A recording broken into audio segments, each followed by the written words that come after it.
प्रिय श्रोता बंधुगण बर्तमान ओडिशार जन विशिष्ट कवि दनई दास लेखारू मुझे पाठ करुच्ची आपन टी ध्यान दियंतु। लेउटिया साग थाई बोइला मु सागरे राणी खरा दिनर दौड़ाखिया को मते खरड़ब आणी। कोसला साग थाई बोइला मु सागरे रजा बड़ी दिअंडा पकाई थिले बुझिब मोहर मजा। खड़ा साग थाई बोइला मु सिना खड़ा पहले आषाढ़े तीयण कष्ट मते करिब लोड़ा। सजना साग थाई बोइला मते किए से लागे खरड़ी खाइले आखि दोष जाए मते खाइब आगे। निम्ब साग थाई बोइला कण पत्र को मोर चैत मासरे भाजी खाइले दगधकु नाही डर। पणा संक्रांति रे मसूर संगे संतुली खाइब आणी विषधर साप चोट मारिले होई जीवटी पानी। पुरुणी साग थाई बोइला चाउल चूना संगे खरड़ी खाइले बात पितर गरब क्षणके भांगे। सुखु मदरंगा थाई बोइला कोरा नड़िया देई राई करी खाइले आखि दोष रहिब नाही। कलरा साग थाई बोइला मो गुणा बली शुण रंपा कुंडिया को निर्मूलकारे मोर अपार गुण।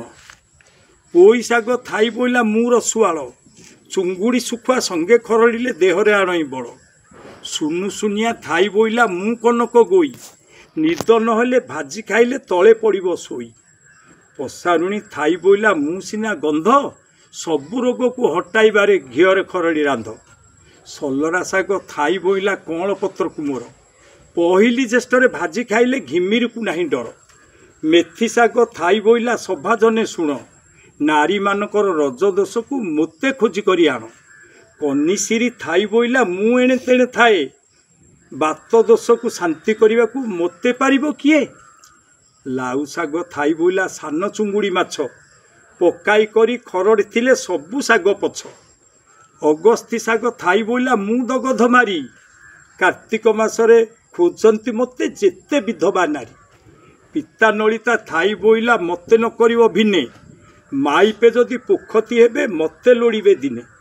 ब्राह्मी साग थाई बोइला मु सामान्य पिता घिअरे खरड़ी खाइले हेबो पंडित जगत जीता।